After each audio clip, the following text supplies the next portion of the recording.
पूरे देश को इंतजार था कि वैक्सीन कोरोना की कब आए। वैक्सीन आई, उसके बाद उस परमिशन का इंतजार था जो इमरजेंसी अप्रूवल की बात होती है। आखिरकार वो भी मिल ही गया, वो भी साल के पहले दिन। नए साल की मुबारकबाद के साथ मैं हूं श्वेता सिंह और हम इसी पर अभी चर्चा करने वाले हैं ताकि आपको यह पता लगे कि इस वैक्सीन को आपात इस्तेमाल की अप्रूवल मिलने के बाद आप तक पहुंचने में कितना समय है और कैसे आप तक ये वैक्सीन पहुंचेगी। हमारे साथ दो खास मेहमान जुड़ेंगे, लेकिन इस समय हमारे साथ डॉक्टर अशोक सेठ जुड़ चुके हैं जो कि chairman Fortis Escorts and heart institute के हैं। डॉक्टर सेठ, बहुत स्वागत है आपका। कितनी खुशी इस समय आप महसूस कर रहे हैं? ये एक बहुत बड़ी चैलेंज पूरी मेडिकल कम्युनिटी के लिए थी, पूरी दुनिया के सामने थी। जी हाँ, बहुत ही इंपॉर्टेंट डे है ये। तो मैं कहूँगा कि एक सबसे अच्छा प्रेजेंट, न्यू ईयर गिफ्ट जो हमें दिए, जिसकी वजह से जिसका इतना ज़्यादा इंतज़ार था। और अब हमें होप जो कहते हैं ना, जो हम कह रहे थे 221 की होप, ये होपफुल ईयर रहेगा, ये हेल्दी ईयर रहेगा, उसकी पूरी उम्मीद है। जी डॉक्टर सेठ, ये भी कहा जा रहा है कि एक बहुत बोल्ड मूव है क्योंकि एक वैक्सीन जो बहुत तेजी से, जिसे पहले तो तैयार किया गया तो ये कामयाबी हो गई दुनिया भर के वैज्ञानिकों की। उसके बाद भारत में इसे क्या इमरजेंसी इस्तेमाल की इजाजत मिलेगी और लगभग हम ये कह सकते हैं कि उम्मीद से कम समय में ऐसा हो गया है कि कितना बड़ा चैलेंज होगा डॉक्टर सेठ? ये एक बहुत इंपॉर्टेंट और अहम दिन है। ये इमरजेंसी यूज ऑथराइजेशन है क्योंकि हमारे रेगुलेटर्स ने इसको इंडिपेंडेंटली स्टडी किया। जो भी ट्रायल्स थे उसको इंडिपेंडेंटली स्टडी किया।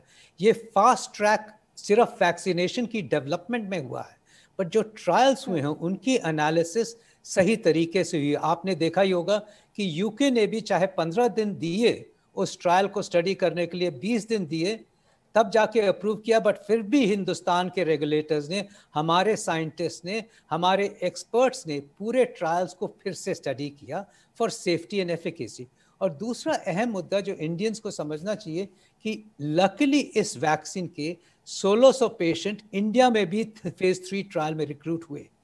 जब हम ये कंसिडर करते, ये बहुत इंपॉर्टेंट हो जाता है क्योंकि अगर सिर्फ हम इंग्लिश ट्रायल को देखते, और वो ट्रायल साउथ अफ्रीका में हुआ था, ब्राज़ील में हुआ था, जिसमें कोई इंडियन नहीं है, तो हमें पहले एक्सपीरियंस से भी पता है कि कई दवाइयाँ हर रीजन के, हर कॉकेशियन पे डिफरेंट तरीके से काम करती हैं। अफ्रो अमेरिकन पे, हिस्पैनिक्स पे, एशियंस पे डिफरेंट तरीके से काम करती हैं, डिफरेंट रिजल्ट्स देती हैं।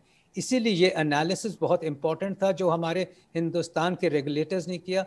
और वो 1600 पेशेंट्स से जब अपने आप को उन्होंने सेटिस्फाई किया कि वो भी results in conjunction with western results similar आ रहे हैं, सेम आ रहे हैं, एफिकेसी और सेफ्टी में ठीक है, तो ये वैक्सीन का अप्रूवल हुआ। इमरजेंसी यूज ऑथराइजेशन का इंपॉर्टेंट एस्पेक्ट ये है कि स्क्रूटिनी चलती रहेगी, लोगों की सेफ्टी का पूरा ध्यान है, ये साइड इफेक्ट्स फॉलो अप होते रहेंगे और लॉन्ग टर्म तक इस वैक्सीन को साथ ही साथ इसकी सर्वेलेंस होती रहेगी। जी, हमारे साथ डॉक्टर रणदीप गुलेरिया भी जुड़ चुके हैं, डायरेक्टर एम्स। डॉक्टर गुलेरिया, मुझे लगता है कि एक तो नए साल की मुबारकबाद और इसके साथ ही इस वैक्सीन के इमरजेंसी इस्तेमाल की इजाजत मिलने की मुबारकबाद, क्योंकि इसके लिए तो सब प्रतीक्षा कर रहे थे कि कौन सा वो दिन होगा। आपने हमारे ही शो में सबसे पहले कहा था, पिछले साल जब हम दीपावली पर एम्स में थे, उस समय आपने कहा था कि नए साल की शुरुआत एक वैक्सीन से हो जाएगी। और देखिए, नए साल का पहला दिन और ये वैक्सीन हमारे सामने। डॉक्टर गुलेरिया, बिल्कुल, ये इस नए साल के लिए बहुत बहुत अच्छी खबर है और इसी खबर के साथ सब आपके आपके परिवार को और सब लोगों को नए साल की बहुत बहुत शुभकामनाएं। ये एक बहुत अच्छी खबर है क्योंकि अब हमारा नया अगला कदम शुरू होता है कि हम ये सारी वैक्सीन अपने देश में सब लोगों को कैसे लगाएंगे। जो प्रायोरिटाइज की हुई हैं उनका पूरा रोल आउट करने का जो चैलेंज है हमारे देश में, वो अब शुरू होता है। और हम उम्मीद करते हैं कि जैसे ये वैक्सीन हमारे पास अप्रूव हुई है, वैसे और जो वैक्सीन फाइनल स्टेज में हैं वो भी आ जाएंगी, जिससे नंबर ऑफ डोजेस बढ़ जाएंगे और हमें सब लोगों को वैक्सीन लगाने में काफ़ी हद तक सहूलियत मिलेगी। डॉक्टर गुलेरिया, ये जो अलग अलग वैक्सीन्स को बताया जाता है, और ये चाहे कोविशील्ड हो या फिर भारत बायोटेक की वो वैक्सीन हो, उन सब का आधार कुछ अलग बताया जाता है, mRNA वैक्सीन कोई, तो ये क्या होता है, कैसे, क्या फर्क है इन सारी वैक्सीन्स में और क्या इनकी एफिकेसी भी उस पर आधारित होती है? कुछ हद तक एफिकेसी उस पर आधारित होती है। अगर हम सिंपल से भाषा में बात करें तो जब भी हमें वैक्सीन बनानी होती है तो हमें तीन चीज़ें देखनी होती हैं। एक तो एक एंटीजन जो हम वैक्सीन वायरस से लेते हैं, जो बॉडी में एंटीबॉडीज को स्टिमुलेट करेगा। और जैसे हम कोविड की बात करें या कोरोना वायरस की बात करें, तो कोरोना वायरस का जो एंटीजन है वो स्पाइक प्रोटीन है। तो स्पाइक प्रोटीन का एक हिस्सा लिया जाता है, जिससे वो जब बॉडी में आएगा, किसी व्यक्ति के बॉडी में आएगा, तो वो एंटीबॉडीज बनाएगा। दूसरा है प्लेटफॉर्म। अब कई टाइप के प्लेटफॉर्म्स हैं जिससे ये अंदर जा सकता है। एक तो जो ट्रेडिशनल प्लेटफॉर्म है कि आपने वही वायरस लिया, उसको इनएक्टिवेट किया, या अगर वो लाइव है तो उसको थोड़ा चेंज किया जिससे वो इन्फेक्शन ना करे, लेकिन वो बॉडी के अंदर जाके एंटीबॉडीज बनाए। जो नया प्लेटफॉर्म है, जो हम कहते हैं मैसेंजर आरएनए प्लेटफॉर्म, वो जो आपका आरएनए है वायरस का, उसका एक हिस्सा जो है वो अंदर जाके उसको हम नैनो पार्टिकल से और नैनो टेक्नोलॉजी से अंदर भेजते हैं, और हमारे सेल में वो सेल को स्टिमुलेट करता है कि वो स्पाइक प्रोटीन बनाए, जिससे फिर एंटीबॉडीज बनेंगे और फिर जो है शरीर में एंटीबॉडीज बनने शुरू होंगे। तो अलग अलग प्लेटफॉर्म है, और कई प्लेटफॉर्म पे डिपेंड करता है वो कितना एंटीबॉडीज जो है वो स्टिमुलेट कर सकते हैं बनाने के लिए, और उस पर एफिकेसी डिपेंड करती है। तीसरा पार्ट है रूट ऑफ एडमिनिस्ट्रेशन और कितने डोजेस की जरूरत है।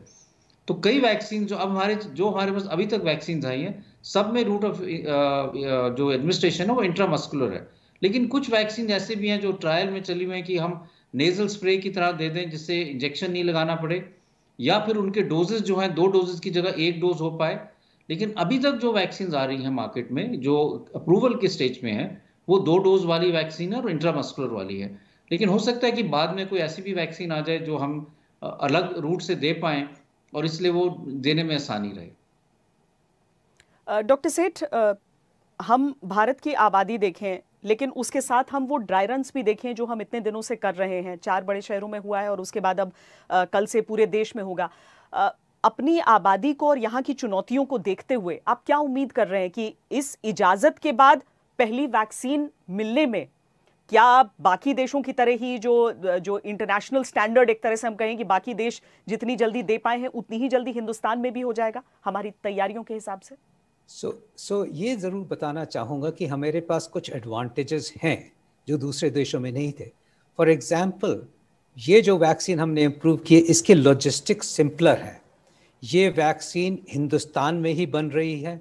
अप्रॉक्सीमेटली 50 मिलियन डोजेस तो ऑलरेडी अवेलेबल हैं, हमें कहीं बाहर से मंगानी नहीं पड़ रही। और ये स्टोरेज भी इसकी 2 से 8 डिग्री जो नॉर्मल फ्रिज टेम्परेचर में स्टोर होती हैं, तो इसलिए ट्रांसफ़र और इम्प्लीमेंटेशन आसान है। दूसरी बात यह है कि हिंदुस्तान में वैक्सीनेशन प्रोग्राम्स बहुत ही स्ट्रॉन्ग, परहैप्स वर्ल्ड के सबसे स्ट्रॉन्गेस्ट प्रोग्राम्स रहे हैं। चाहे लोग कहें कि वो बच्चों में थे, माओ में थे, बट फिर भी ये इतने स्ट्रॉन्ग प्रोग्राम्स हैं कि ये आउटरीच इनकी right up to the villages है। तीसरी बात समझने की ये भी है कि गवर्नमेंट पिछले कुछ हफ्तों से, इनफैक्ट आई वुड से महीनों से, इसी का प्रोग्राम और दृढ़ कर रही थी और इसको सपोर्ट कर रही थी और इसको फाइन ट्यून कर रही थी। और आपने इसलिए सुना कि ड्राई रन्स आज से नहीं, कुछ हफ्तों से पहले से ही हो रहे थे। तो I think the country is prepared. Yes, challenges तो होंगे ही, क्योंकि हम एडल्ट पॉपुलेशन को पहले करना है। एक्चुअली जो जिनको देना है वो क्लियरली डिफाइंड वर्ग हैं, और हम चैलेंजेस को as time goes on conquer कर सकेंगे, क्योंकि एक्सेप्टेंस भी एक बड़ा चैलेंज होगा। जब एडल्ट्स की हम बात करते हैं तो एक्सेप्टेंस इज अ चैलेंज। लोगों को मिस इन्फॉर्मेशन और डिस इन्फॉर्मेशन को हटाना एक इम्पॉर्टेंट चैलेंज होता है। वो हमारा कर्तव्य है, आपका कर्तव्य है, पब्लिक का कर्तव्य है कि ये व्हाट्सएप वाले ग्रुप वाले जो डिस इन्फॉर्मेशंस होती हैं उसको छोड़ के सही तरीके से सेफ्टी एफिकेसी अंडरस्टैंडिंग करें। और किसी को फोर्स हमने नहीं करना, बट हमारा दृढ़ रहेगा कि over a period of time 70% of the population को एक्चुअली इम्यूनिटी आए। और वो इम्यूनिटी अगर वैक्सीनेशन से आती है तो वही सेफ और इफेक्टिव बात होती है। तो इसीलिए टाइम लगेगा डेफिनेटली, बट स्पीड बढ़ती जाएगी, क्योंकि वैक्सीन चीप, अवेलेबल और इफेक्टिव तीनों चीज हैं। वाकई डॉक्टर गुलेरिया, हालांकि बड़ा दिलचस्प है कि दुनिया के कई देश जब कोरोना का आउटब्रेक हुआ था तो भारत को बहुत सारी सलाह दिया करते थे, लेकिन भारत ने उन सभी से बेहतर मैनेज किया है कोरोना की इस सिचुएशन को। आज वैक्सीन की दहलीज पर जब हम खड़े हैं तो हम देखते हैं कि जो बड़े बड़े देश हैं, जो रईस देश हैं, वहां पर जो समृद्ध लोग हैं उन तक तो वैक्सीन पहुंच रही है, लेकिन जब भारत की बात होगी तो बात बिल्कुल अलग हो जाएगी। इसीलिए इसकी प्राइसिंग भी उस तरीके की रखी गई है और इसीलिए कोशिश अभी सरकार की तरफ से जो की जा रही है ताकि हर उस व्यक्ति तक पहुंचे जिसे जरूरत हो, वैसे व्यक्तियों तक नहीं जो अफोर्ड कर सकते हो, सब तक पहुंचे, चाहे आप अफोर्ड कर सकते हैं चाहे नहीं कर सकते हैं। और भारत की जो सफलता है, मुझे लगता है कि इस पैमाने पर डॉक्टर गुलेरिया, चूंकि दुनिया में कहीं वैक्सीनेशन नहीं हो रही है, भारत की सफलता पूरी दुनिया के लिए एक मिसाल बनेगी। बिल्कुल, मेरा यह मानना है कि भारत की जो वैक्सीन है जो हम यूज करेंगे वो एक दुनिया के लिए पूरा एग्जाम्पल बनेगी। और क्योंकि अगर हम ये देखें, मेजॉरिटी ऑफ जो कंट्रीज हैं उनमें जो वैक्सीन की अवेलेबिलिटी के लिए जो प्लेटफॉर्म्स हैं या देने का जो मैकेनिज्म है वो हमारे कंट्री में और हमारी वैक्सीन डिलीवरी सिस्टम के साथ मिलता जुलता है। अगर हम किसी वैक्सीन की बात करें तो हम उसमें 4 चीज़ें देखना चाहते हैं। एक तो सेफ्टी, बहुत ज़रूरी है कि वैक्सीन सबसे सेफ हो, किसी को साइड इफ़ेक्ट्स ना हो। दूसरा, जैसे हमने कहा, एफिकेसी। तीसरा, फीजिबिलिटी। और हमें पता है कि जो फाइजर की वैक्सीन है उसको -70 डिग्री सेंटीग्रेड पे रखने की ज़रूरत है। उसको जब हम उसको वहाँ से निकालते हैं तो कुछ घंटे ही उसको हम बाहर रख सकते हैं, नहीं तो वो ख़राब हो जाएगी। ये ज़्यादातर देशों में पॉसिबल नहीं है कि हम एक -70 की कोल्ड चेन रखें और जहाँ पे वैक्सीन दे रहे हैं वहाँ -70 का फ्रिज हो या स्टोरेज कर पाएँ। ये वाली जो वैक्सीन है, चाहे हम सीरम इंस्टीट्यूट की बात करें या भारत बायोटेक की बात करें, वो 2 से 8 डिग्री टेम्परेचर के लिए। और चौथी चीज़ ये है कि कॉस्ट इफेक्टिव होनी चाहिए। चारों अगर हम पार्ट्स देखें तो जो भारत में वैक्सीन बन रही हैं, चाहे सीरम इंस्टीट्यूट की हो चाहे वो भारत बायोटेक की हो, ये चारों इस पॉइंट्स में बिल्कुल आगे निकलती हैं। और इसलिए मेरा ये मानना है कि जो ग्लोबल प्लेटफॉर्म है उसमें हमारी ही वैक्सीन कामयाब होगी।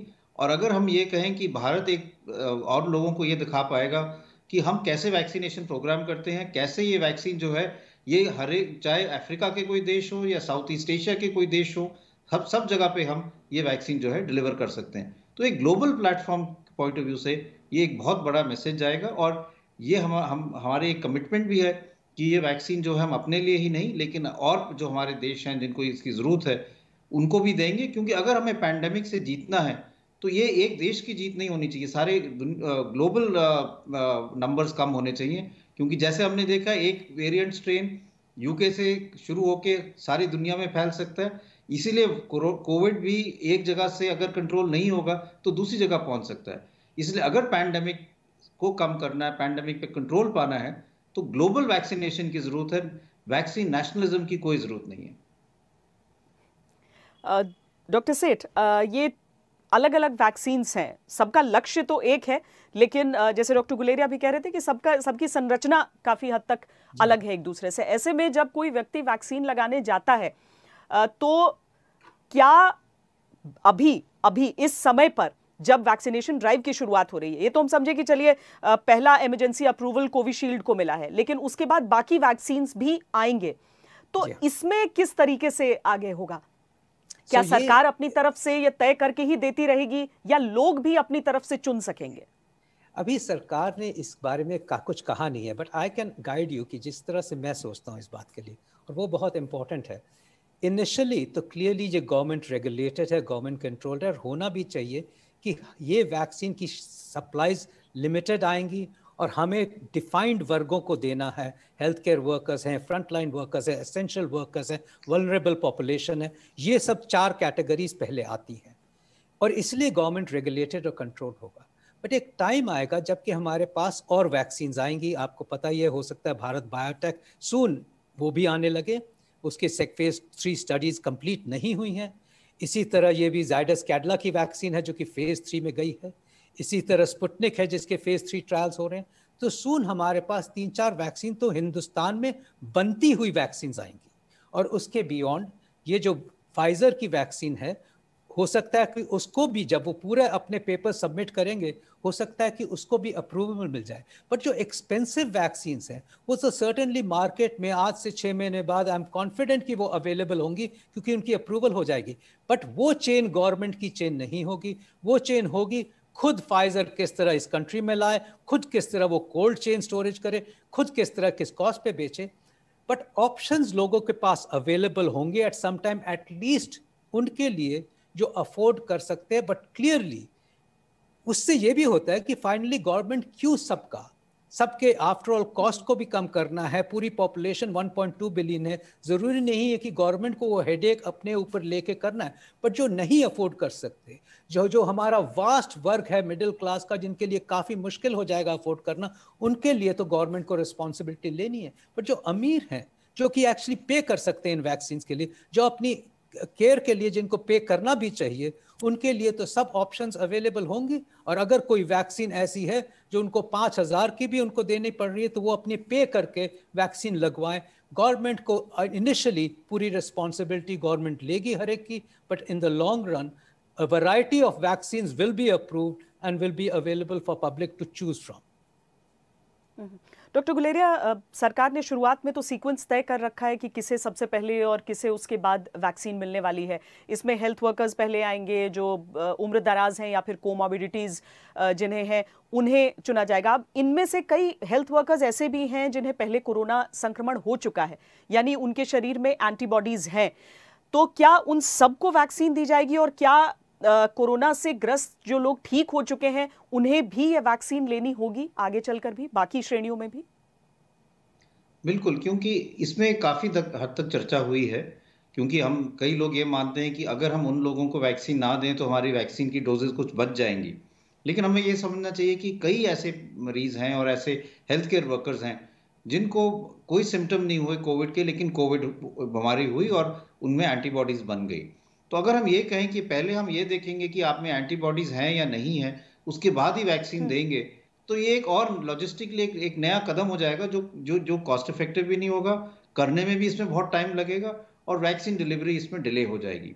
दूसरा ये है कि ये भी हम जानते हैं कि जिनको कोविड हुआ है, मान लो 4-6 महीने पहले, हमें ये नहीं पता कि इम्यूनिटी उसकी कितनी देर तक रहेगी, इसलिए वैक्सीन फिर से देने से बूस्टर इफेक्ट हो सकता है और इम्यूनिटी और लंबे टाइम तक रह सकती है। इसलिए लॉजिस्टिकली और प्रोटेक्शन पॉइंट ऑफ व्यू से सब लोगों को जो प्रायोरिटी लिस्ट में आते हैं, चाहे उनको कोविड हुआ हो जाने या अनजाने में, या जिनको कोविड नहीं हुआ हो, सबको वैक्सीन लगेगी और लगनी चाहिए, क्योंकि हमें अभी क्लैरिटी नहीं है कि उनको कितनी देर तक प्रोटेक्शन मिलती है। इसलिए वैक्सीन से अगर उनको ज़्यादा प्रोटेक्शन मिल जाएगी तो वो एक बेटर चीज़ है। डॉक्टर सेठ, इमरजेंसी इस्तेमाल जैसे शब्द को सुनकर कई लोगों के मन में डर भी होता है कि हमें तो कोई इमरजेंसी नहीं है, फिर हम क्यों इसका इस्तेमाल करें, या फिर लोगों के मन में और भी चीज़ें वैक्सीन को लेकर आती हैं। कैसे आप एक्सप्लेन करेंगे इन लोगों को कि इमरजेंसी इस्तेमाल क्यों सारे लोगों के लिए ज़रूरी है? सो ये इमरजेंसी इस्तेमाल नहीं है, इमरजेंसी ऑथराइजेशन है। इमरजेंसी तो लोग को पता है कि हम इमरजेंसी में बैठे हुए हैं। ये जो पूरा साल गया है 2020, ये हमारे दिमाग में हमेशा एक मेमोरेबल ईयर रहेगा। उसमें कई अच्छी बातें हुई, बट हमने वो दृश्य देखे जिसमें लाखों लोग मरे हैं। हमने वो देखा है कई जगह पे कि लोग अपने पेशेंट को अस्पताल से अस्पताल लेके भाग रहे हैं, शमशान घाटों पे लाइनें लगी पड़ी हैं, और वेस्ट में देखा गया है कि सिमेट्रीज और उन सब पे 2-2 मील के लंबे क्यूज लगे हैं। ऐसा दृश्य कि जिसमें पूरा वर्ल्ड स्टैंड स्टिल पे आ गया, सब चीज़ थम गई एक एनिमी की वजह से, और वो भी एक जिसको आप कहोगे आर्ग्यूबली नॉन लिविंग पार्टिकल की वजह से। तो ये तो वाकई ही इमरजेंसी थी, ये तो बिगेस्ट एनिमी हुआ है।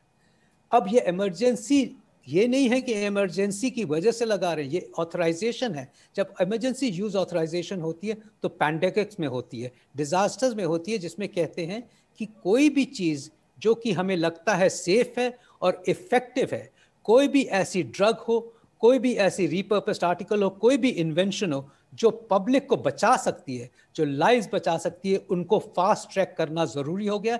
और ये वर्ल्ड में हर कंट्री में इमरजेंसी यूज ऑथराइजेशन का एक कॉन्स्टिट्यूशनल एंड लीगल क्लॉज है।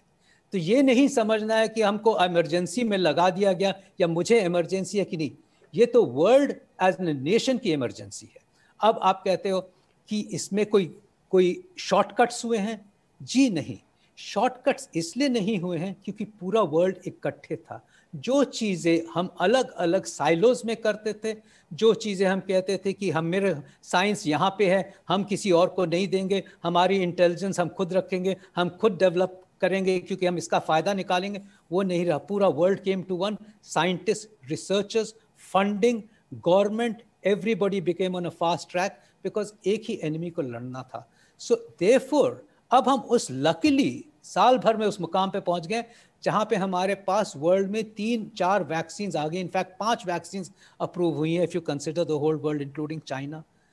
और अगर हमारे पास यंत्र आ गया है लड़ने का, हमारे पास यंत्र आ गया है मारने का, तो उसमें हमें नहीं इमरजेंसी. हमारा कर्तव्य हो गया है कि हम इसको समझ के सेटिस्फाई होके ले और गवर्नमेंट और रेगुलेटर्स और अपने साइंटिस्ट और अपने एक्सपर्ट्स को ट्रस्ट करें. क्योंकि जब तक 70% पॉपुलेशन, अप्रॉक्सीमेटली 70% लोगों को नहीं लग जाएगा, तब तक हम कोरोना को भगा नहीं सकते. हम कहेंगे लग ना जाए, इम्यूनिटी जब तक नहीं डेवलप हो जाती तब तक हम कोरोना को भगा नहीं पाएंगे, मार नहीं पाएंगे. तो हमारी अब रिस्पॉन्सिबिलिटी हो गई है कि हम समझ के सेटिस्फाई होके, अच्छा इससे एक और रिस्पॉन्सिबिलिटी है कि हम अफवाहें न फैलाएं. हम हर चीज़ को समझें, एनालाइज करें और अफवाहों को दूर करें. ये एक और रिस्पॉन्सिबिलिटी हमारी होगी. जी, बहुत सारी जिम्मेदारियां इस समय. और इसीलिए डॉक्टर गुलेरिया, एक और लोगों के मन में सवाल उठता है कि जैसे किसी एक व्यक्ति को वैक्सीन लग गया तो क्या फौरन उसे मास्क से आज़ादी मिल जाएगी, हाथ धोने से बार बार आज़ादी मिल जाएगी, सोशल डिस्टेंसिंग उसके लिए मायने नहीं रखेंगे, या फिर हमें एक पूरी आबादी की या एक निर्धारित नंबर लोगों के इंतजार करना पड़ेगा कि उतनों को वैक्सीन हो? तो पहली चीज ये है कि जब आपको पहला डोज वैक्सीन लगेगा, इसका ये मतलब नहीं कि आपकी इम्यूनिटी बन गई है और आप पूरी तरह से ठीक हो गए हैं और आपको कोविड नहीं हो सकता. इसलिए ये तो सबसे जरूरी है कि हम जो 2 डोजेज हैं, दोनों डोजेज लगाएं और उसके भी 10 से 2 हफ्ते बाद हमारे ऑप्टिमम डिग्री ऑफ एंटीबॉडीज बनेंगे. तो इसलिए उससे पहले तो हमें बिल्कुल मास्क लगा के और 2 गज की दूरी और हाथ धोना तो बहुत जरूरी है. लेकिन उसके बाद भी अगर हम अपने आप को अच्छी तरह से प्रोटेक्ट करना चाहते हैं और ये देखना चाहते हैं कि हम एक डबल प्रोटेक्शन कर पाएं, तो मैं तो ये कहूँगा कि वैक्सीन के साथ अभी भी मास्क लगाएं. क्योंकि अभी हम इस वैक्सीन के बारे में भी जान रहे हैं. हम ये चाहते हैं कि एक सफिशिएंट नंबर ऑफ लोगों को वैक्सीनेट हम कर पाएं और ये देखें कि अब केसेस बहुत कम हो गए हैं, तभी हम ये कह पाएंगे कि अब ऐसे सिचुएशन आया कि हम इस कुछ हद तक हम ढील दे पाएं. मुझे नहीं लगता कि अगले कई महीनों में ऐसा होने वाला है. इसलिए मैं तो यही कहूँगा कि अपनी प्रोटेक्शन के लिए वैक्सीन भी लगाएं, वैक्सीन लगाने से ना डरें, लेकिन साथ साथ कोविड अप्रोप्रिएट बिहेवियर जो है उसको भी निभाएं, क्योंकि ये आपको एक डबल प्रोटेक्शन देगा. और जब तक आपकी इम्यूनिटी बढ़ेगी और जब तक केसेस कम होंगे और हम ये कहेंगे कि अब आसपास कोई केस ही नहीं रहा, तब तक आपको अपना ये पूरा प्रोटेक्शन रखना बहुत जरूरी है. तभी हम इस लड़ाई में आगे बढ़ पाएंगे और हम सब लोगों को प्रोटेक्ट कर पाएंगे. यानी एक प्रक्रिया की शुरुआत है अभी, और उसमें सबको एक साथ मिलकर अभी कुछ समय के लिए और आगे लड़ते रहना है. लेकिन हाँ, एक अच्छी खबर साल के पहले दिन हम सबके बीच आ चुकी है. बहुत बहुत शुक्रिया डॉक्टर रणदीप गुलेरिया आपका और डॉक्टर अशोक सेठ आपका. रुक रहे हैं एक ब्रेक के लिए. देश और दुनिया की बाकी खबरों के लिए देखते रहिए आज तक. नमस्कार, मैं हूं अंजना ओम कश्यप. हमें उम्मीद है ये वीडियो आपको पसंद आया होगा. लेटेस्ट खबरों के लिए यूं ही देखते रहिए आज तक, और इस वीडियो के पसंद आने पर लाइक, शेयर एंड सब्सक्राइब करना ना भूलें.